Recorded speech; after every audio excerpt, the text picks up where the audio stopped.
Assalamualaikum warahmatullahi wabarakatuh. Alhamdulillahirabbil alamin. Assalatu wassalamu ala asyrofil anbiya'i wal mursalin wa ala alihi wa ashabihi rasulillahi ajma'in. Puji dan syukur atas kehadirat Allah Subhanahu wa taala yang telah melimpahkan rahmat dan karunia-Nya kepada kita. Salawat dan salam kita aturkan kepada baginda Rasulullah sallallahu alaihi wasallam. Sebelumnya, saya memperkenalkan diri. Perkenalkan, nama saya Fadila Ramadan, NIM 22002095, merupakan mahasiswa dari mata kuliah Sistem Informasi Manajemen dari sesi 137, dengan dosen pengampu Bapak Dr. Ahmad Sabandi MPD dan Bapak HD Afriansyah MPD. Pada kali ini saya akan mempresentasikan materi mengenai bahasa pemrograman Python dengan menggunakan Google Colab dalam mengelola data pendidikan. Materi yang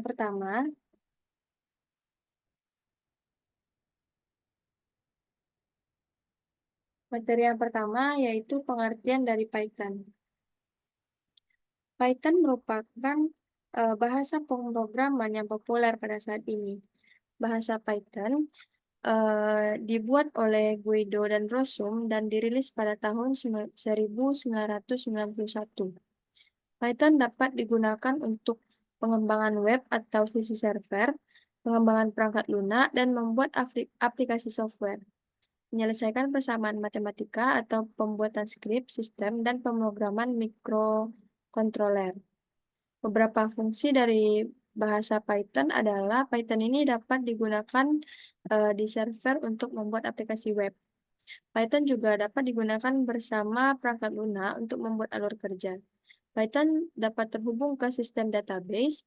Bahasa Python ini juga dapat membaca dan memodifikasi file. Python dapat digunakan untuk menangani data besar dan melakukan matematika yang kompleks, dan Python dapat digunakan untuk pembuatan prototipe dengan cepat dan untuk pengembangan perangkat lunak siap produksi. Alasan untuk menggunakan dan mempelajari Python ini adalah karena Python dapat bekerja pada platform yang berbeda, seperti Windows, Mac, Linux, Raspberry Pi, dan lain-lain. Python ini juga memiliki sintaks sederhana yang mirip dengan bahasa Inggris. Python memiliki sintaks yang memungkinkan pengembang untuk menulis program dengan lebih sedikit baris daripada beberapa bahasa pemrograman lainnya. Python berjalan pada sistem interpreter, artinya kode dapat dieksekusi segera setelah ditulis. Nah, ini berarti bahwa pembuatan prototipe bisa sangat cepat. Python dapat diperlakukan dengan cara prosedural, cara berorientasi objek atau cara fungsional, dan Python memiliki banyak pustaka Python yang memiliki beberapa versi, yaitu Python versi 2 dan versi 3. Versi utama terbaru dari Python ini yaitu Python 3, yang akan digunakan dalam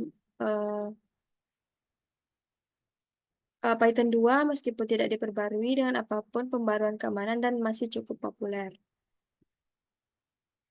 Selanjutnya yaitu Google Collaboratory. Collaboratory juga dikenal sebagai Colab, yaitu produk dari Google Research.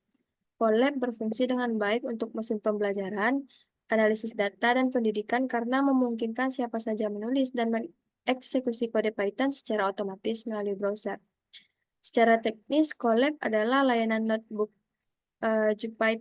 Jupyter yang dihosting yang dapat digunakan tanpa persiapan dan memberikan akses gratis ke sumber daya komputasi termasuk GPU.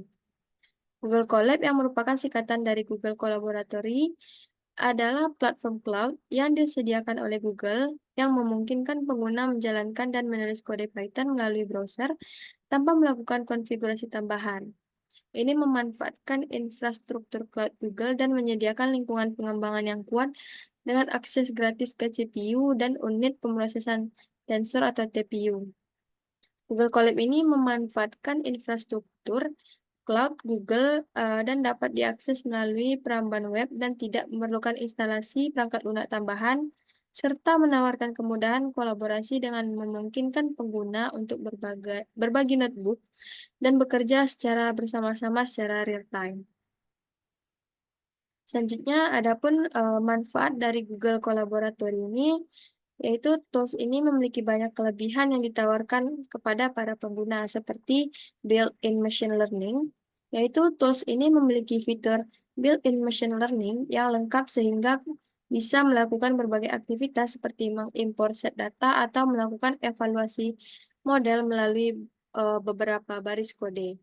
Yang kedua, berbasis cloud. Tools ini juga berbasis cloud sehingga bisa menghemat memori lokal di perangkat laptop atau smartphone, bahkan bisa menggunakannya tanpa perlu proses instalasi yang rumit. Yang ketiga yaitu fleksibel. Fakta menariknya, tools ini sangat fleksibel, bahkan meski hanya diakses melalui smartphone, kamu tetap bisa menggunakan dengan maksimal dan menjalankan berbagai source kode yang ada. Selanjutnya, tersedia fitur TPU dan GPU yang gratis. Jadi, tidak perlu melakukan pembayaran apapun, bahkan bisa menggunakan fitur TPU dan GPU untuk berbagai proyek machine learning secara gratis.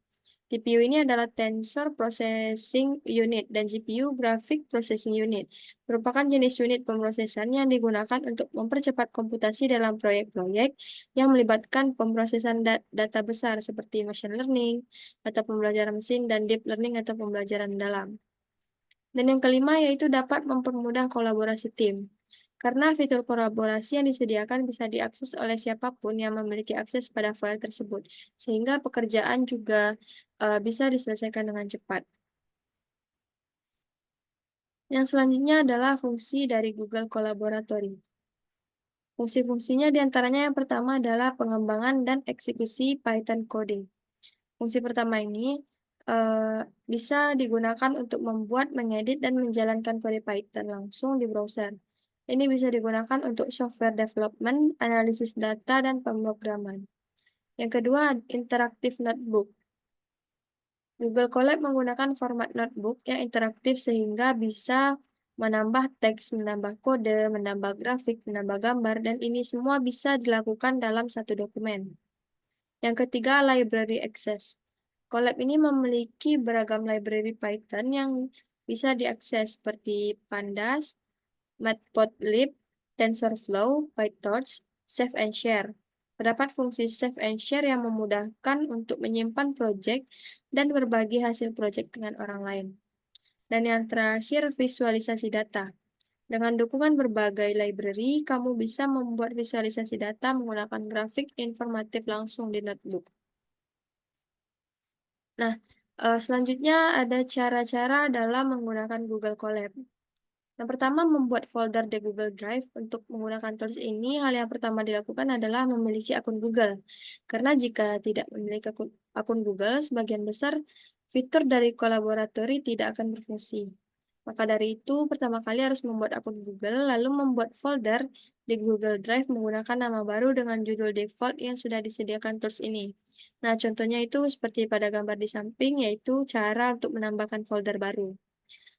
Cara yang kedua, selanjutnya yaitu membuat notebook. Nah, setelah itu harus membuat file notebook baru dengan cara klik kanan di dalam folder baru yang telah dibuat, lalu pilih More dan klik opsi Collaboratory. Nah, seperti gambar di samping yaitu ada bagian Google Collaboratory. Setelah itu, fitur-fitur Google Collaboratory bisa digunakan. Selanjutnya, Google Colab sebagai platform untuk analisis data pendidikan. Google Colab ini adalah platform berbasis cloud yang memungkinkan pengguna menjalankan kode Python langsung di browser tanpa perlu menginstal perangkat Luna atau library tambahan di komputer lokal. Keunggulannya dalam konteks pengelolaan data pendidikan seperti akses yang mudah dan gratis. Pengguna hanya memerlukan akun Google untuk menggunakan Google Colab dan platform ini gratis digunakan. Ini menjadikan alat yang ideal untuk lembaga pendidikan dengan anggaran-anggaran yang terbatas. Yang kedua, dapat mendukung berbagai library Python. Google Colab sudah dilengkapi dengan berbagai library Python yang sering digunakan dalam analisis data seperti Pandas, NumPy, Matplotlib, dan uh, Scikit-learn. Pengguna dapat langsung menggunakannya tanpa harus melakukan instalasi manual. Yang ketiga, komputasi berbasis cloud. Karena semua proses komputasi dilakukan di server Google, pengguna tidak perlu khawatir dengan keterbatasan kapasitas komputasi komputer lokal, karena hal ini memungkinkan pengolahan data dalam skala besar, termasuk data pendidikan yang mencakup ribuan siswa atau hasil evaluasi selama bertahun-tahun. Yang keempat adalah kolaborasi secara real time. Nah, Google Colab ini memungkinkan kolaborasi secara real time di mana beberapa pengguna dapat bekerja pada file yang sama secara bersamaan. Fitur ini sangat berguna dalam penelitian atau proyek bersama antar pendidik dan dalam menganalisis data pendidikan. Nah, itulah materi-materi yang dapat saya sampaikan yang terkait dengan bahasa pemrograman Python dengan menggunakan Google Colab dalam mengelola data pendidikan. Eh, Berikut daftar pustaka yang telah sumber-sumber yang saya jadikan acuan untuk membuat materi ini. Baiklah, demikian materi yang dapat saya tambahkan dan saya jabarkan. Mohon maaf apabila ada kesalahan dalam penyampaian materi. Terima kasih. Wassalamualaikum warahmatullahi wabarakatuh.